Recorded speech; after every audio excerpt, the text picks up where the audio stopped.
Ah, de uma transformação tão grande, né, como aconteceu aqui no Ceará. Né?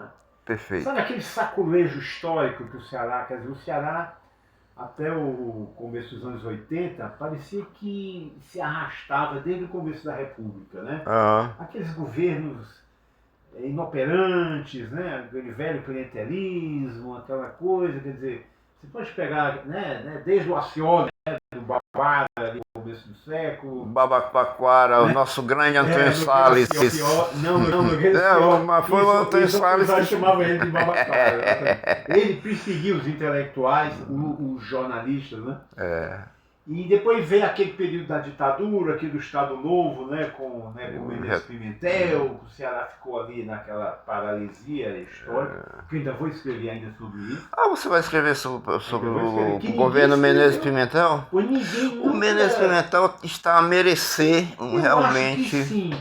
Já, talvez o estigma de Estado Novo, de ditadura, É, fez com que muitos jornalistas ou intelectuais, se afastasse. né, mas evitassem, Mas mas eu o acho que ele Menezes merece. foi.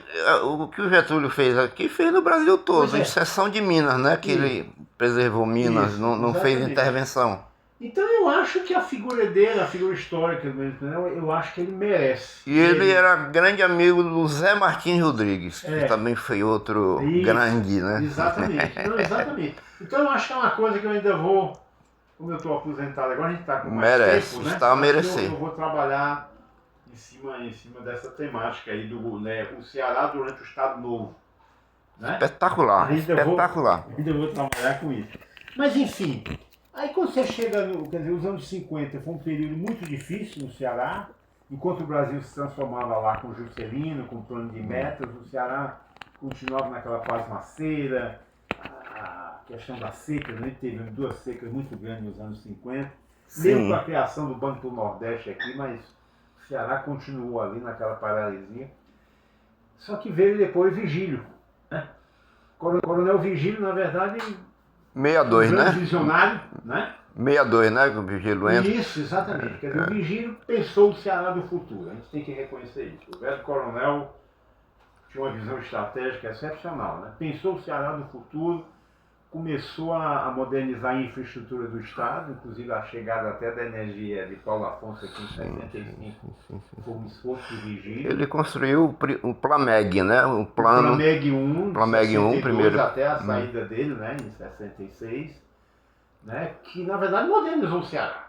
Né? Na época criou banco, criou entidade de desenvolvimento, infraestrutura, quer dizer, pensou a industrialização do Ceará, que era uma coisa que no começo dos anos 60 era uma coisa que as pessoas não acreditavam, né? O distrito industrial foi, Mas já no segundo mandato, foi no segundo segundo, veterado, né? No segundo veterado. 79, 82, mas que já estava planejado no Plameg 1 de 62. Olha que coisa Então o fantástica. Vigílio foi assim, eu considero o Vigílio como uma das figuras da história do Ceará, assim, excepcionais, né? Podia ter os seus defeitos, seu autoritarismo, etc e tal, Sim. né? Mas ele como homem, Divisão como homem de visão, acho que é inigualável no Ceará. Acho que todo é um mundo marco. é um marco indiscutível. Eu acho que todo mundo que veio depois, né, seja o Tasso, né, seja o Lúcio, até mesmo o Ferreira Gomes, né, quer dizer, eles devem muito do que foi feito no Ceará com embasamento deixado pelo Vigílio. Né? Então isso aí é uma coisa inquestionável. Né?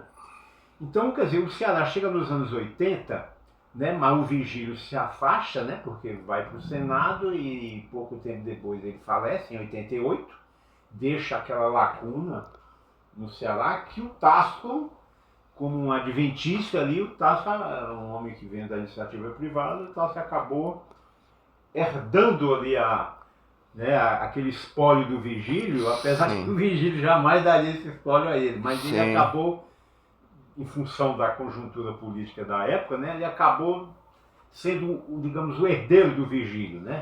Quer dizer, o herdeiro Um não herdeiro acidental. acidental, É, não pretendido, né, pelo é. Vigílio, né? Quer dizer, o Tasso assumiu essa agenda da modernização, claro que com um viés mais empresarial, coisa que o Vigílio não tinha, né? O Vigílio não era um homem de empresa, Então, assim, o Tasso naturalmente deu alguns encaminhamentos assim um pouco diferentes do que o Vigílio teria dado. Mas a base foi o que o Vigílio tinha deixado em termos de planejamento, em termos de estratégia. Né? Essa é a verdade. E agora, só que quando o Tasso assume, o Estado estava falido, totalmente quebrado do ponto de vista fiscal e financeiro. Inclusive nos livros aí que nós escrevemos, nós mostramos isso com números, com todo o embasamento técnico. Né? Infelizmente o Ceará estava à beira de uma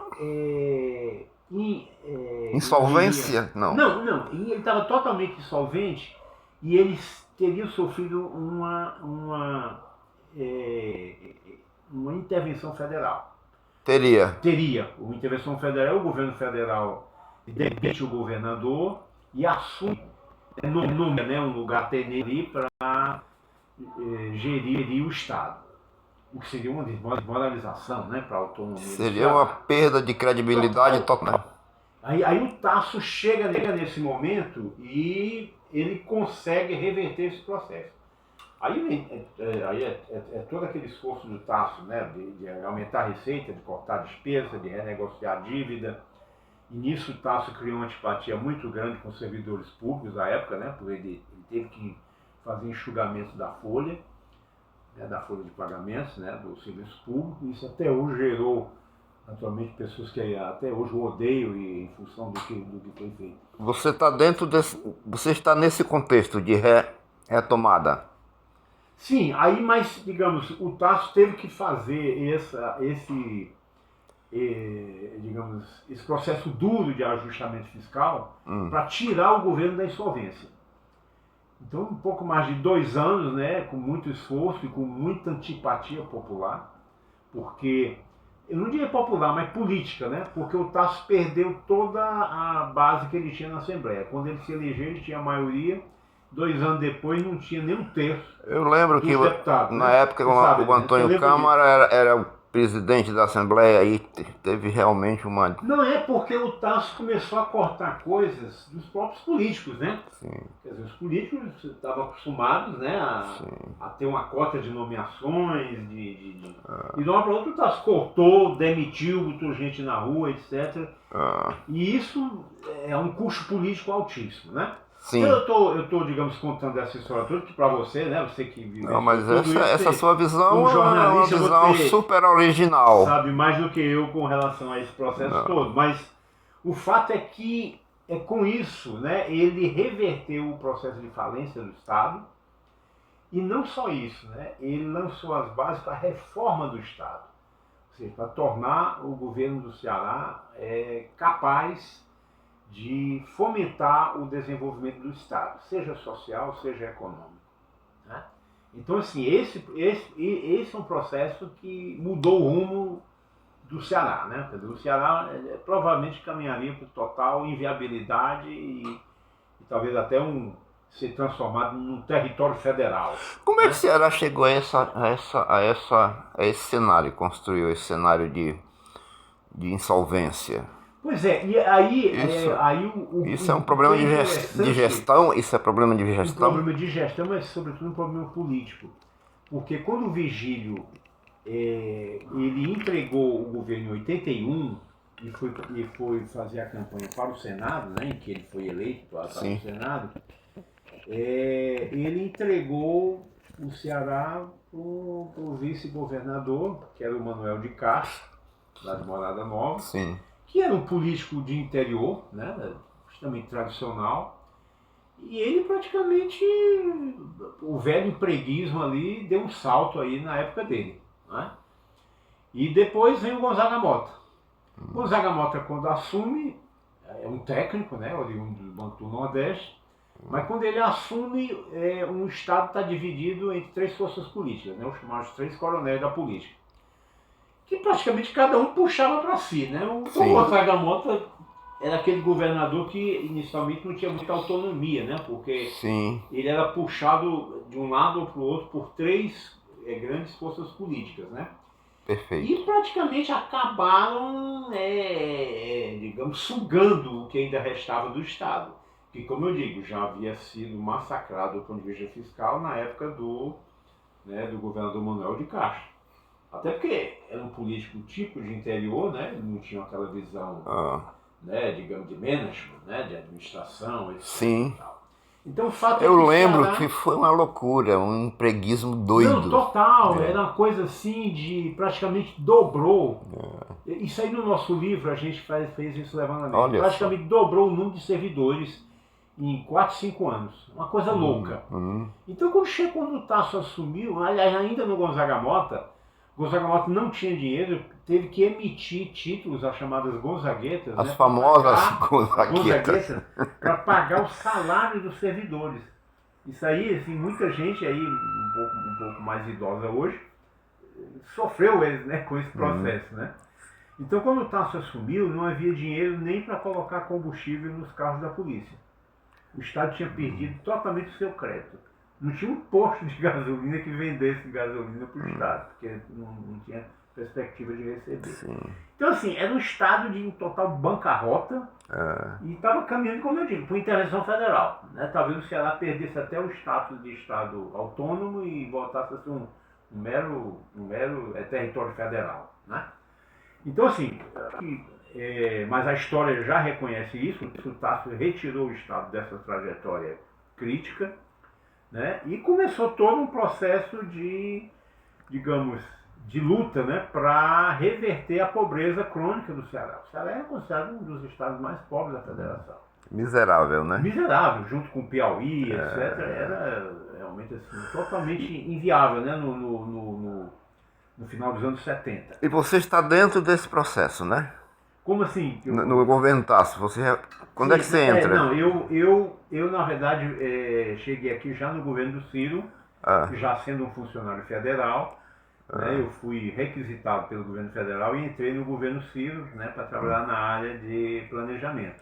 Tá. Já entrei no governo, mas depois, quando o Tasso assumiu, logo eles me chamaram para ocupar um cargo de nível de secretário de Relações Internacionais, para justamente ajudar o Estado nessa parte de captação de recursos no exterior. Né? Você chegou aí à China, né? Vários, né? Nós organizamos vezes. Na época do Tasso umas 20 missões, e também na época do Sarconi também várias missões ao exterior, justamente para divulgar o potencial do Ceará para receber investimentos, para receber recursos. Quais os países que você visitou? Nós visitamos a China, visitamos a Coreia, visitamos Portugal. Coreia do Sul. Estados Unidos. Estados Unidos aonde? Tivemos várias missões, né? Sobretudo em Washington, que era justamente a busca de captação de recursos, sim. com base com empréstimos do Banco Mundial e do BID, né? Eu acompanhei tanto o Dr. Lúcio como o Tasso em visitas, né, ao Banco Mundial e ao Banco Interamericano, o BID, em Washington.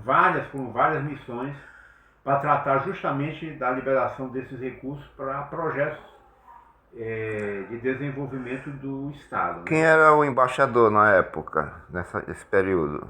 Na época do Tasso, era o embaixador Flecha de Lima, lá em Washington. Inclusive, por coincidência, ele era muito amigo do Tasso Gereissati, porque o pai dele tinha sido amigo do pai do Tasso quando tinha sido senador. O Carlos Gereissati. Isso, Carlos Gereissati, exatamente. Então, assim, o embaixador facilitou muito, deu todo o suporte lá.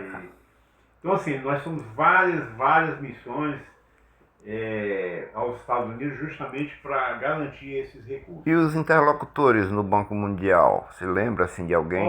Um facilitador? Sim, sem dúvida. Quer dizer, primeiro, a fama do Ceará como um estado reformista, né, num país em desenvolvimento como o Brasil, logo ganhou no Banco Mundial e no BID, e até mesmo, eu posso dizer, até o governo americano mesmo.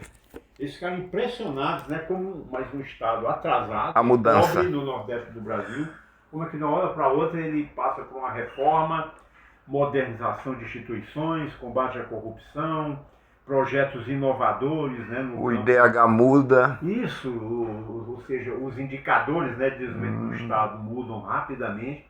Isso naturalmente despertou um imenso interesse, né, por parte desses organismos. Teve até um livro na época, né, que estudou o governo Posso Tasso. até lhe mostrar aqui o livro que foi publicado nos Estados Unidos e depois saiu uma versão em português, que é o Good Government in the Tropics, o Bom Governo nos Trópicos, em que o Ceará era considerado digamos assim, modelar, né, nesse processo de mudança, né, de uma região extremamente atrasada e arcaica para uma região dinâmica e inovadora, né, em busca da modernização, etc. Né? Então, assim, foi um período muito bom para o Ceará, para a nossa autoestima como cearenses, né, porque aonde nós chegávamos lá eram muito bem recebidos e o que chamava muito a atenção, tanto do Tasso como do Lúcio Alcântara, né, era como essas pessoas conheciam o Ceará, ou seja, tinham lido sobre o Ceará, já tinham se inteirado sobre o Ceará. O Ceará virou um estudo de caso, né? Um case. A revista The Economist, na época, a famosa revista britânica, publicou matérias sobre o Ceará. A Economist publicou? Sim. Eu não Foi um sabia. negócio assim... Tá, pode deixar que eu mesmo... Depois eu vou oferecer um aqui para os... Que maravilha! Maravilha! Obrigado, dona Dani. A Economist publicou, rapaz. Sim. Eu vou cavar essas matérias. Não, eu posso, inclusive, recuperar e posso lhe mandar. Eu tenho isso aí nos meus arquivos. Espetacular, não. Então, e não foi matéria paga de governo, não. Foi matéria jornalística. Veio lá o correspondente dele, lá no Rio de Janeiro, vinha aqui, entrevistava o governador, entrevistava as comunidades, porque não era aquela coisa só de gabinete, né, de conversar com o governador, com o secretário, mas ia lá no local, no lugar. O projeto São José de combate à pobreza rural, né, que você, mas ao invés de torrar dinheiro do empréstimo externo, né, com projetos sofisticados, não, você entregava dinheiro às comunidades. Empoderava as comunidades. Esse processo de empoderamento. Inclusive, naquela época, esse termo em inglês, empowerment, né, empoderamento, sim. Ele praticamente surgiu, ele é um neologismo em língua inglesa, com o caso do Ceará, é coisa que pouca gente sabe. Eu não sabia disso. Sabe, quer dizer, porque assim, pela primeira vez você, digamos assim, atribuía recursos públicos às próprias comunidades para que elas tocassem os seus projetos. Que coisa fantástica isso. Eu não sabia dessa etimologia que tinha a nossa mão. Exatamente, porque assim, chamou a atenção, né? Porque antigamente não, quer dizer, muitos governos jogavam dinheiro ali naqueles bolsões de pobreza e não resolviam nada, né? Continuava aquele bolsão de pobreza. Muita gente comia o dinheiro no meio, né? Sim. A burocracia comia o dinheiro no meio. E dessa forma, não. Você, né, digamos, as próprias comunidades apresentavam suas demandas, né? Aquilo passava por um screening, né? Por uma avaliação técnica ali, inclusive com o pessoal do Banco Mundial, pessoas do Estado e do Banco Mundial. E ali, a partir dele, você definia qual era a necessidade daquela comunidade ali. Olha, nós estamos precisando aqui de uma ponte. Nós estamos precisando aqui de uma passagem molhada, nós estamos precisando aqui de um pequeno açude, enfim, nós estamos precisando aqui de um pequeno posto de saúde, coisas que a própria comunidade ela definia, não era o prefeito. Isso na época, inclusive, criou um problema danado do Tasso com os prefeitos. Um problema político. Porque o prefeito queria, mas fui eu que trouxe esse dinheiro para cá. Não foi. Foi a comunidade que... Então isso criou muito problema na época, né, porque a velha mentalidade política, ela não aceitava que a própria comunidade pudesse ter voz. Né? Então isso aí criou na época realmente assim, um problema muito difícil, né, de você, porque o governo precisa de apoio político para aprovar suas medidas na Assembleia. Foi uma inovação na gestão dos recursos públicos. Exatamente. Não tenho dúvida que isso aí, e foi tanto que isso chamou a atenção do mundo para o Ceará, né? Quer dizer, como é que pode, de uma hora para outra, um estado pobre, atrasado, quer dizer, começa a ter avanços, né? No seu IDH, nos seus indicadores, né? Na sua gestão, né? inclusive muitos projetos novos que o Brasil depois veio, digamos, a pôr em prática, eles começaram aqui no Ceará. Quer dizer, coisas, por exemplo, como os agentes de saúde, que começaram aqui no Ceará e depois foram disseminados pelo resto do Brasil.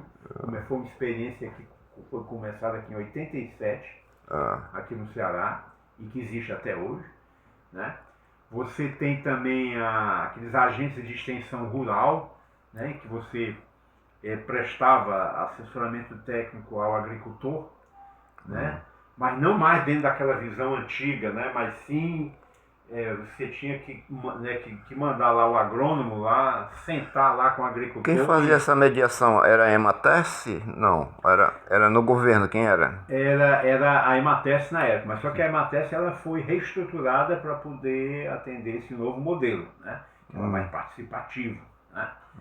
Então assim, tanto que naquele período do chamado projeto de mudanças, né, houve assim uma certa dificuldade da esquerda digamos, né, de criticar o governo, porque o governo é extremamente participativo. Geralmente se associa, né, processos participativos geralmente são da esquerda. Sim, sim. Mas o que chamava a atenção no Ceará era que digamos, um governo que não era esquerda, era um governo reformista, mas não era esquerda, Sim. e que estava tomando, né, processos participativos, né, para melhorar a qualidade da gestão. Isso é que realmente chamou a atenção, né? Então, ou seja, muitas das coisas, né, que o Ceará adotou naquele momento, depois foram disseminados pelo Brasil afora e até por outros países, né? E é isso que está nesse livro, Good Government in the Tropics, que ainda eu vou lhe mostrar esse livro, né? Foi documentado por técnicos americanos que tiveram aqui, lá do MIT, inclusive, né? Do MIT eles vieram para cá? Teve toda uma equipe do MIT aqui. Eu, na época, né, eu trabalhava nessa parte de planejamento, então eu dei suporte a essa equipe que veio, eram 7, 8 técnicos. Isso já no governo... no governo Ciro? Foi no governo Ciro. Foi no governo Ciro, né? Mas depois do governo Ciro, o Tasso volta, aí esse processo se aprofunda, né? Quer dizer, houve uma continuidade, né? Desde 87, né? Não houve grande descontinuidade. Você continua no governo Tasso? Eu continuo no governo Tasso. Eu entrei no governo Ciro. Ainda nas relações internacionais? Eu entrei na época do Ciro na área de planejamento. Mas quando foi no primeiro governo Tasso, né? A partir de 94, 95, eu já entro como secretário, com o status de secretário, mas das relações exteriores, das relações internacionais. Mas dentro do... Inclusive eu trabalhei também na preparação do segundo plano de desenvolvimento, já no segundo mandato do Tasso Gereissati, né? O primeiro teve aquele chamado plano de mudanças, e no segundo foi o plano de desenvolvimento sustentável do Ceará. Porque lembre-se, em 92 teve aquele grande evento, né, das Nações Unidas no Rio de Janeiro, né, o ECO 92, Sim. em que a ideia da sustentabilidade passou a ser importante, né? Quer dizer, o desenvolvimento não pode ser só econômico.